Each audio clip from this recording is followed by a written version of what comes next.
नमस्कार। Hindi with doctor Awasthi में आप सभी का हार्दिक स्वागत है। आज अध्ययन क्रम के इस पड़ाव पर हम सुदर्शन द्वारा लिखित एक प्रसिद्ध कहानी बात अठन्नी का अध्ययन करेंगे। आज इस पाठ में हम किन बिंदुओं पर चर्चा करेंगे, पहले एक बार उसे समझ लेते हैं।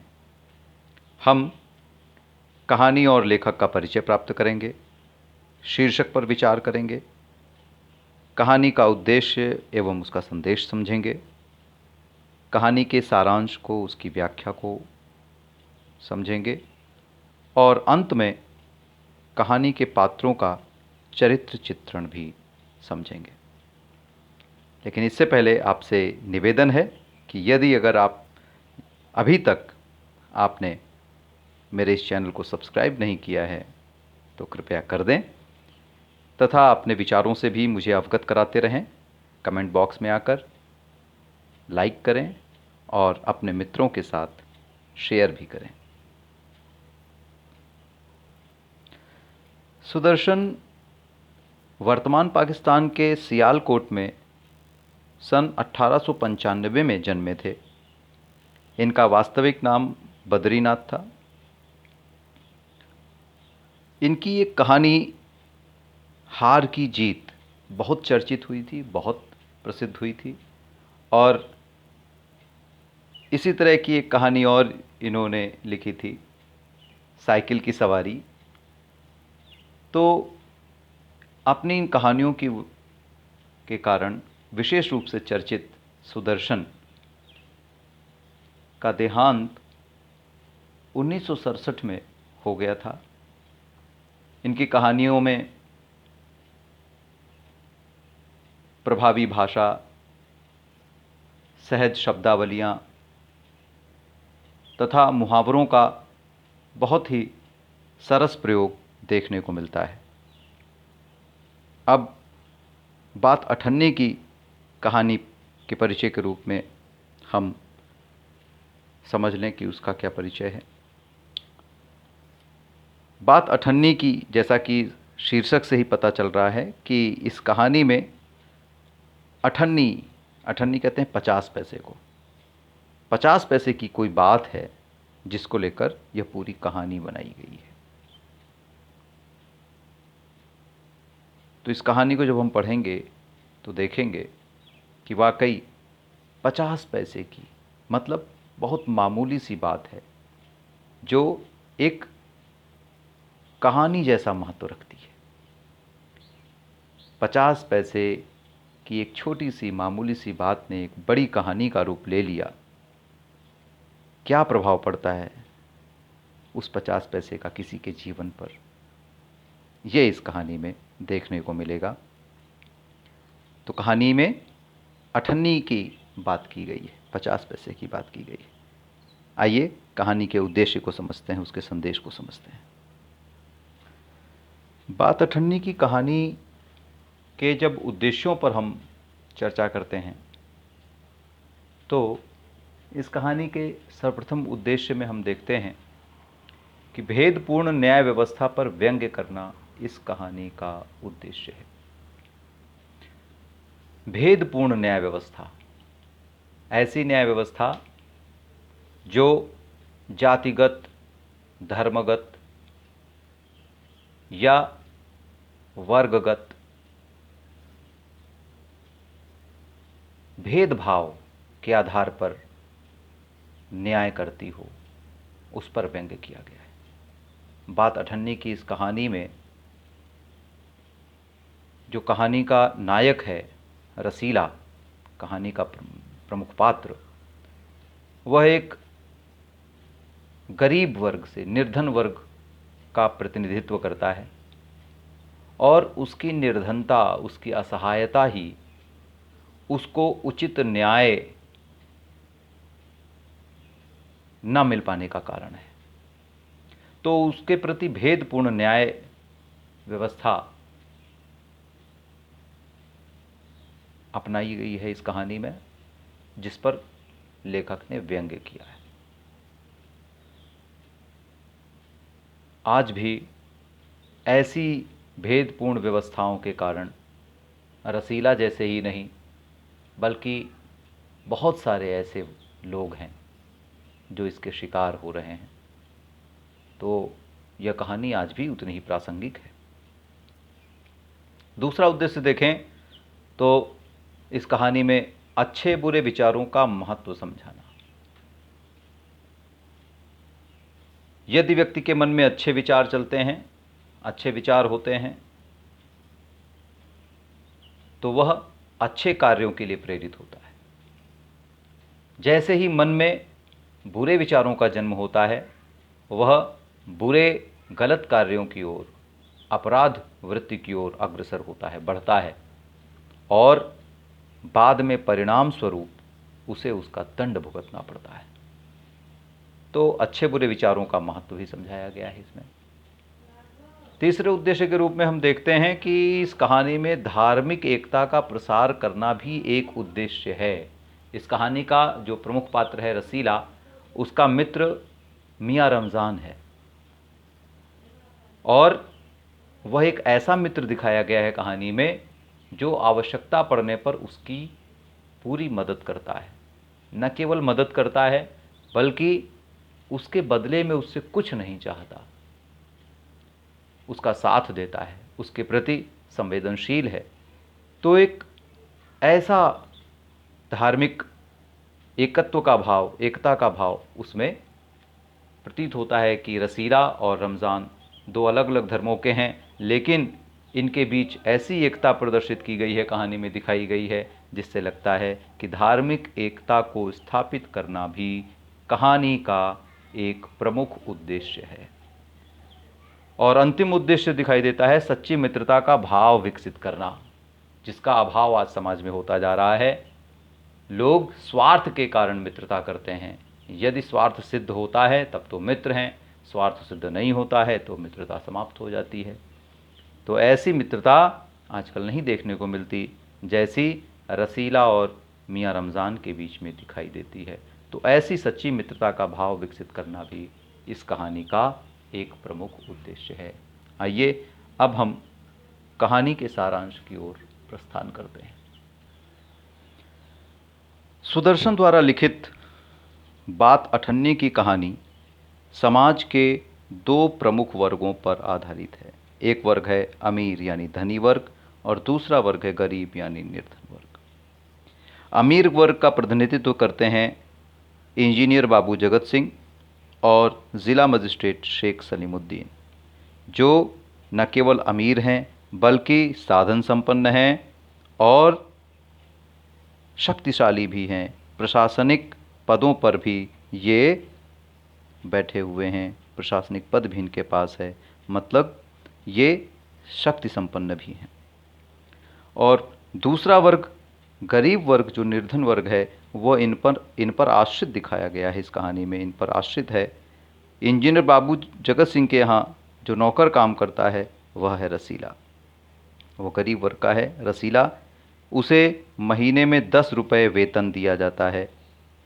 वो नौकर है, रहने वाला एक गांव का है। इसके परिवार में बूढ़े पिता, पत्नी, एक लड़की और 2 लड़के हैं। गांव में रहते हैं। यह गांव में रहकर इन बच्चों का, अपने परिवार का पालन पोषण ठीक से नहीं कर पा रहा था, इसीलिए शहर आकर इंजीनियर बाबू जगत सिंह के यहाँ 10 रुपये मासिक वेतन पर नौकरी करता है, और अपना पूरा वेतन यानी 10 रुपये जो उसे मिलता है वह महीने भर के बाद जो मिलता है वह उसे पूरा का पूरा गांव भेज देता है।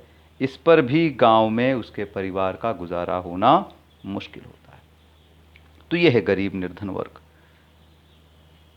ज़िला मजिस्ट्रेट शेख सलीमुद्दीन साहब इंजीनियर बाबू जगत सिंह के पड़ोसी हैं, और इनके यहाँ जो चौकीदार है वो है रमज़ान। तो रमज़ान और रसीला ये दोनों निर्धन वर्ग के हैं। रसीला बाबू जगत सिंह के यहाँ नौकर है और रमज़ान चौकीदार हैं।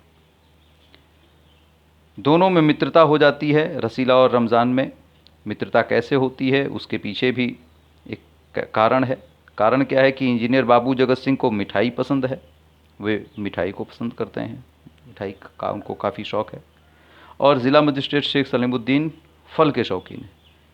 तो इंजीनियर बाबू जगत सिंह के यहाँ से जो मिठाई रसीला को खाने के लिए मिलती है, वह मिठाई रमज़ान को भी देता है खाने को।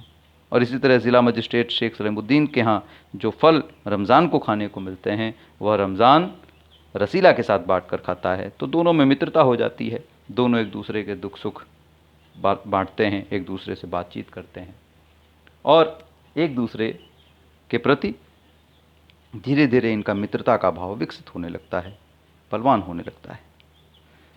कहानी आगे बढ़ती है। इंजीनियर बाबू जगत सिंह का काम चल रहा है, ज़िला मजिस्ट्रेट शेख सलीमुद्दीन साहब का भी अपना काम चल रहा है, लेकिन कहानी में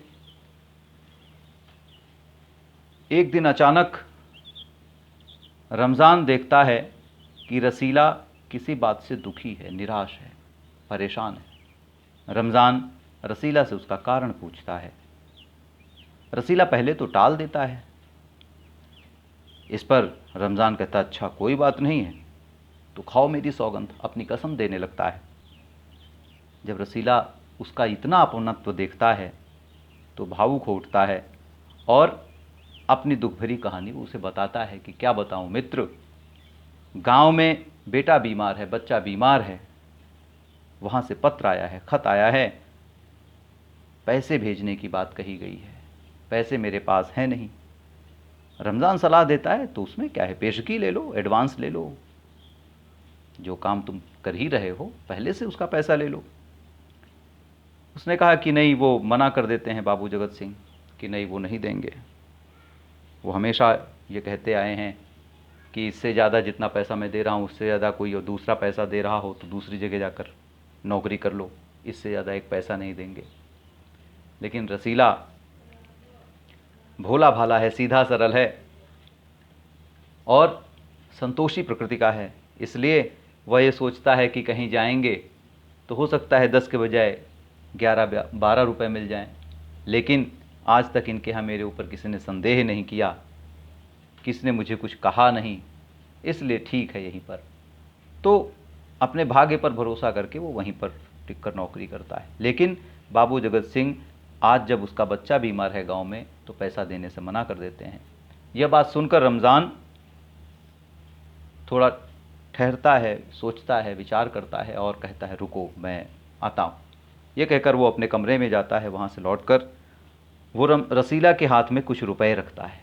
रसीला जब उसकी यह उदारता देखता है रमज़ान की तो उसकी आंखें भर आती हैं, मन भावुक हो उठता है और सोचता है ये तो ईश्वर की तरह व्यवहार कर रहा है। जिसके यहाँ रह रहा हूँ मैं, जिसके यहाँ मैं सब उसको अपनी सेवाएं दे रहा हूँ, वह मेरे इस दुख में काम नहीं आ रहा। और बताओ, यह भी तो गरीब है, यह भी तो नौकर है, लेकिन यह इसका दिल कितना बड़ा है, कितना उदार है। और ये सोचकर रसीला भावुक हो उठता है।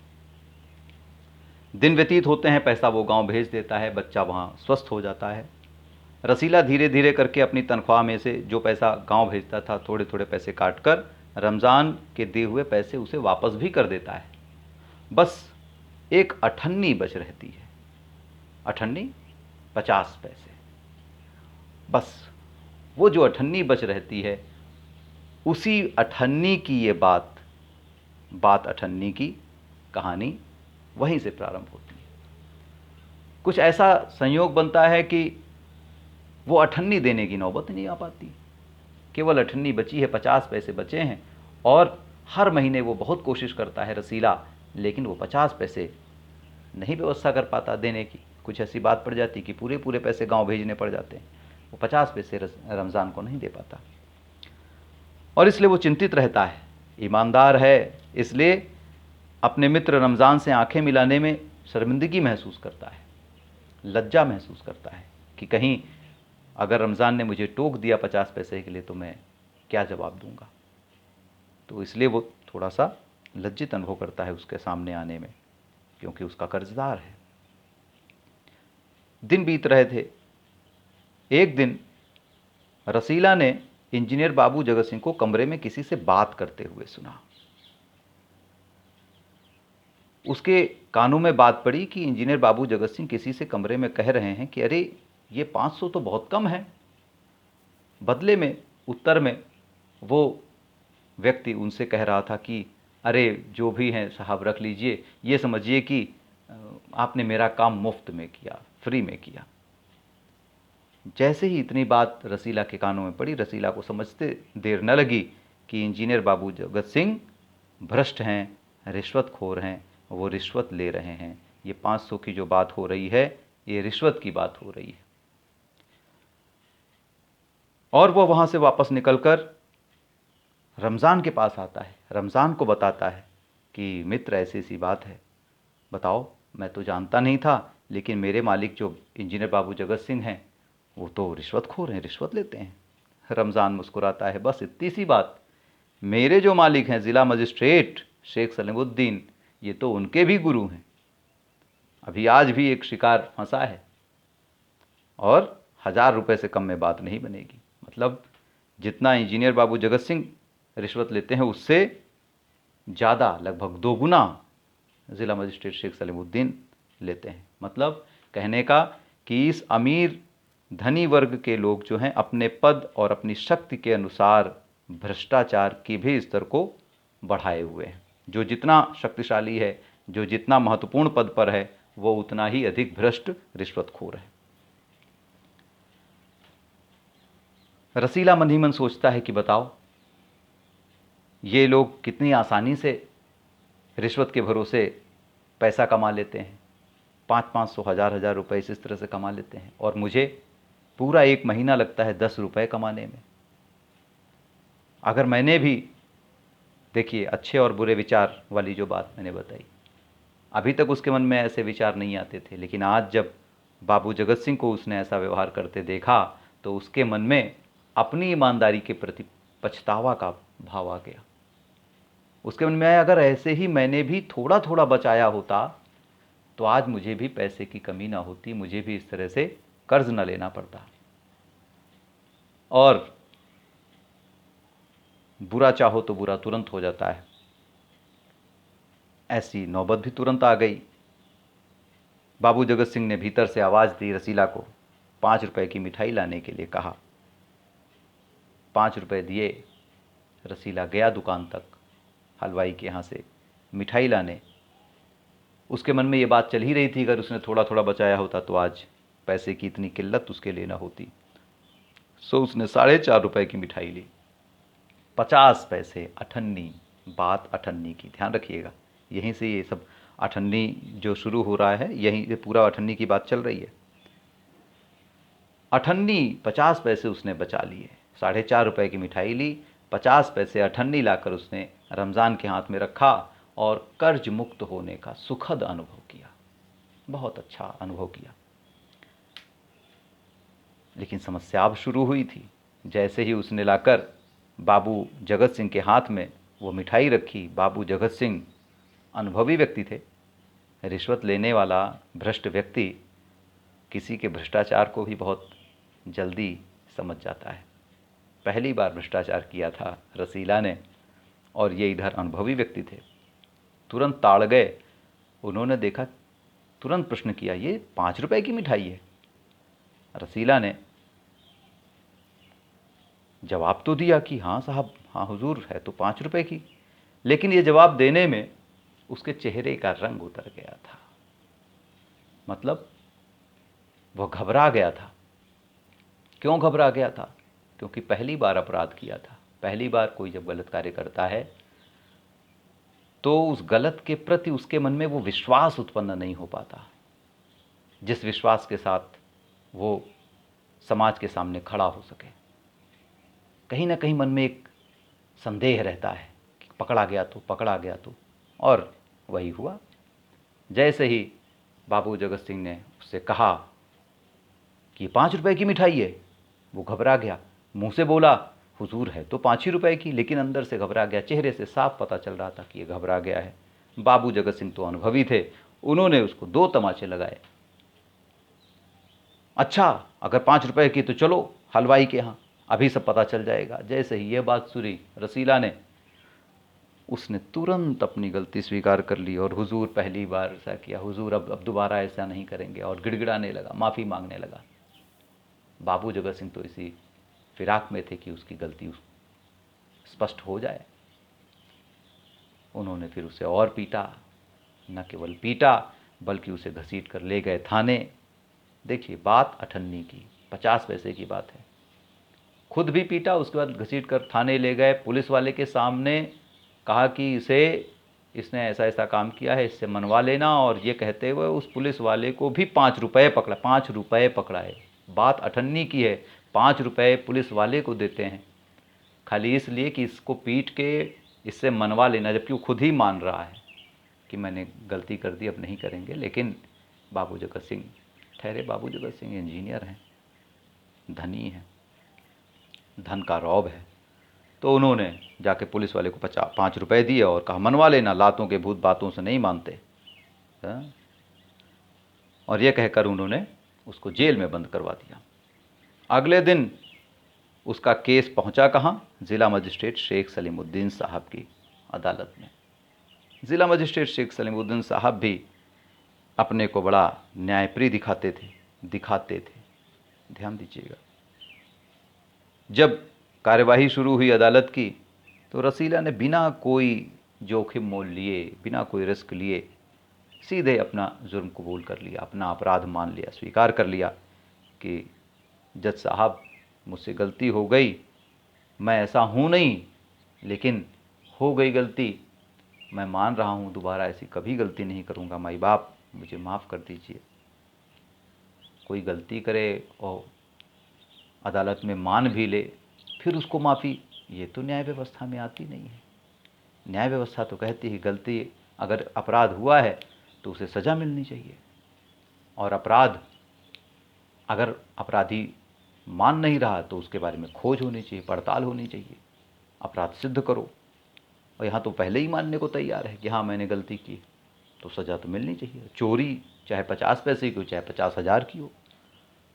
उन्होंने 6 महीने की कठोर सज़ा सुना दी, लेकिन कहीं ना कहीं उनके मन में ये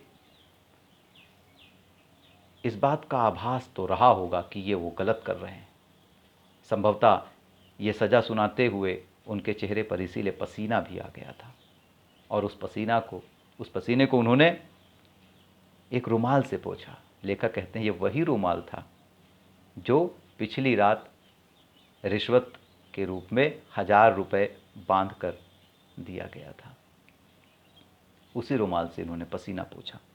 बहुत सुंदर तरीके से लेखक ने इसको रूपायित किया, दिखाया है कि रिश्वत के रुमाल से वो ईमानदारी का ढोंग करते हैं, पाखंड करते हुए जो सज़ा सुनाते हैं, उससे खुद की आत्मा की नज़र में वो गिरते हैं, अपनी दृष्टि में गिरते हैं और पसीने पसीने हो जाते हैं, लेकिन उस पसीने को वो उस रिश्वत की रुमाल से पोंछ लेते हैं। रमज़ान अदालत में उपस्थित था। वो जब सुनता है तो उसका खून खौल उठता है, क्रोध से भर जाता है, लेकिन असहाय है, गरीब है ना, असहाय है, निर्धन है, शक्ति संपन्न नहीं है, कुछ नहीं कर सकता, लेकिन मुखर विरोध करता है। घर आकर जब दासी पूछती है क्या हुआ रसीला का, तो बताता है 6 महीने की सज़ा दे दी गई, लेकिन ये न्याय नहीं है, अंधेर है, और इस तरह से वो अपना विरोध मुखर रूप से प्रकट करता है। लेकिन क्योंकि कुछ करने में समर्थ नहीं है, इसलिए कुछ कर नहीं पाता। उस रात जहाँ 500 और 1000 रुपये के ये रिश्वतखोर बाबू जगत सिंह और शेख सलीमुद्दीन जैसे भ्रष्ट लोग अपनी बड़ी बड़ी हवेलियों में सुख की नींद सोते हैं, वहीं वो 50 पैसे का 98 का एक मामूली सा चोर बड़ी सज़ा भुगतने के लिए जेल में अपने उस कृत्य पर, पहली बार किए गए उस अपराध पर पछता रहा है।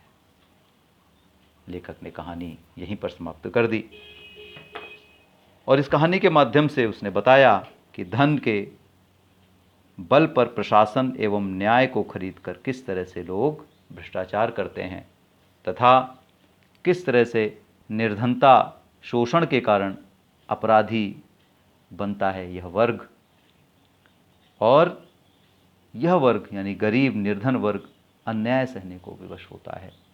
तो समाज के इन दो वर्गों की ये कहानी बहुत ही सुंदरता से लेखक ने चित्रित की। आशा है आप समझ गए होंगे इस कहानी को, इसका संदेश भी समझ गए होंगे कि कहानी में सीधे सीधे जो भ्रष्ट लोग हैं उनकी और प्रशासन के द्वारा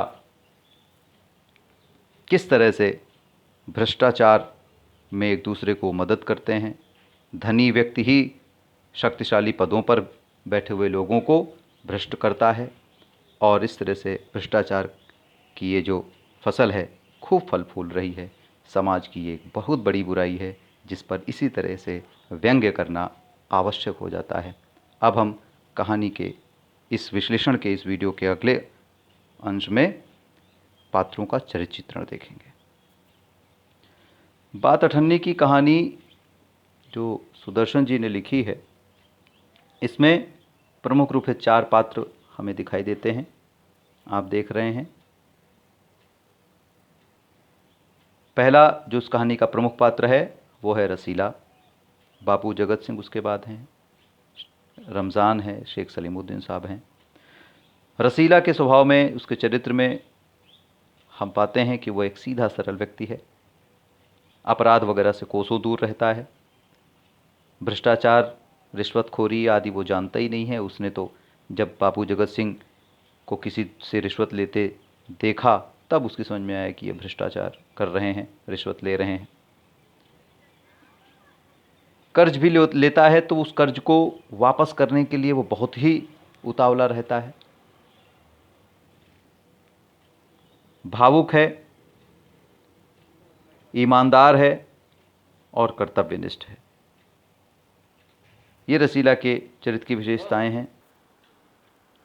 रसीला भावुक इस वजह से दिखाई देता है क्योंकि वह बाबू जगत सिंह के उसकी तनख्वाह न बढ़ाने की बात कहने के बावजूद यही विचार करता है कि मुझे इन्हीं के यहाँ काम करना चाहिए, क्योंकि मैं अगर दूसरी जगह कहीं चला भी जाऊँ तो हो सकता है 11-12 रुपये मिल जाएंगे, लेकिन इनके यहाँ रहने पर मुझे जो आदर सम्मान मिलता है, मुझे कभी किसी भी बात को लेकर संदेह की दृष्टि से नहीं देखा गया, ऐसा वो सोचता है। ये उसकी भावुकता है। इसके साथ ही वो ईमानदार भी दिखाई दे रहा है क्योंकि वह प्रायः ईमानदारी से ही काम कर रहा है। उसने अभी तक कोई बेईमानी का काम नहीं किया था। जब उसने बाबू जगत सिंह के द्वारा रिश्वत लेने की बात देखी तब उसके मन में ये विचार आया कि अगर इस तरह से इसने भी थोड़े थोड़े पैसे बचाए होते तो आज इसको भी पैसों की इतनी दिक्कत ना होती। स्वभावतः वो ईमानदार है और इसीलिए वो रमज़ान के से मिले हुए पैसों को वापस करने के लिए इतना उतावला है। इसके अलावा कर्तव्यनिष्ठ है। अपने परिवार के प्रति उसकी जो जिम्मेदारी है, जो उसका कर्तव्य है, वह उसे पूरी तत्परता के साथ निभाता है। उसके मित्र रमज़ान के बारे में जब हम बात करते हैं तो हम देखते हैं वो संवेदनशील है। रसीला के दुख से वह बहुत दुखी हो जाता है और पूरा कारण जानने के लिए प्रयत्नशील रहता है। उदार है, वह रसीला की मदद करता है बिना यह सोचे कि रसीला कैसे उसके द्वारा दिए गए रुपयों को चुका पाएगा, लेकिन वह ये सब बातें बिना सोचे उसकी ज़रूरत पर काम आता है। सच्चा मित्र है। सच्चे मित्र होने के नाते वह उसे अपनी सौगंध देने की बात करता है कि तुम अपनी निराशा का, अपने दुख का कारण बताओ, अगर कोई बात नहीं तो तुम मेरी सौगंध खाओ। तो ये एक सच्चे मित्र के लक्षण हैं कि वह अपने मित्र के दुख का कारण जानने की पूरी कोशिश करता है। अन्याय के प्रति मुखर है। जब वो देखता है कि शेख सलीमुद्दीन ज़िला मजिस्ट्रेट जो हैं वो गलत न्याय देते हैं, कठोरतापूर्वक सज़ा देते हैं, तो वह उस अन्याय के प्रति मुखर हो उठता है और दासी के समक्ष आकर कहता है कि यह तो न्याय नहीं अंधेर है। कहानी के जो धनी पात्र हैं बाबू जगत सिंह और शेख सलीमुद्दीन, इन दोनों में एक समानता दिखाई देती है कि दोनों ही रिश्वतखोर हैं। बाबू जगत सिंह निर्दय हैं। वो रसीला के द्वारा किए गए जो भी उसके कार्य थे, उसकी सेवा थी, उस पर वो दृष्टिपात नहीं करते, बल्कि उसके साथ निर्दयता से पेश आते हैं, उसे मारते पीटते हैं और पुलिस के हवाले कर देते हैं। भ्रष्ट तो वो है ही हैं। दूसरों को भी भ्रष्ट बनाने में उनकी भूमिका है। पुलिस वाले को 5 रुपए देकर जबकि वह ये मान रहा था कि उसने गलती की है, वो दोबारा ऐसी गलती नहीं करेगा, फिर भी उसे 5 रुपये देकर पुलिस वाले को वे उसे भ्रष्ट बनाने की ओर अग्रसर होते हैं। मतलब वो खुद भी भ्रष्ट हैं और दूसरों को भी भ्रष्ट बना रहे हैं। शेख सलीमुद्दीन साहब रिश्वतखोर ही हैं, आपने देखा, पाखंडी हैं, न्यायप्रिय होने का ढोंग करते हैं। न्याय करने में व्यक्ति के द्वारा स्वीकार किए गए उसके अपराध के बाद भी उसकी परिस्थितियों पर विचार करना चाहिए था उन्हें। ये उन्होंने नहीं किया, बल्कि अपनी न्यायप्रियता दिखाने के चक्कर में उन्होंने उसे कठोरतम दंड दे दिया। कठोर हैं, 6 महीने की सज़ा उन्होंने दी। चाहते तो कुछ आर्थिक जुर्माना करके या थोड़ी बहुत सज़ा देकर उसको माफ़ भी कर सकते थे, लेकिन उन्होंने ऐसा नहीं किया। इससे पता चलता है कि वे कठोर हैं। तो ये हमारा बात अठन्नी की कहानी का विश्लेषण पूर्ण होता है। आशा है कि आप कहानी को समझ सके होंगे, इसके विश्लेषण को समझ पाए होंगे। मुझे आपकी प्रतिक्रिया और आपके विचारों की प्रतीक्षा रहेगी। अवश्य कमेंट करिए, जो आपकी जिज्ञासा हो मैं उसका समाधान करने का प्रयास करूंगा। लाइक करिए और मेरे चैनल को सब्सक्राइब करिए। धन्यवाद।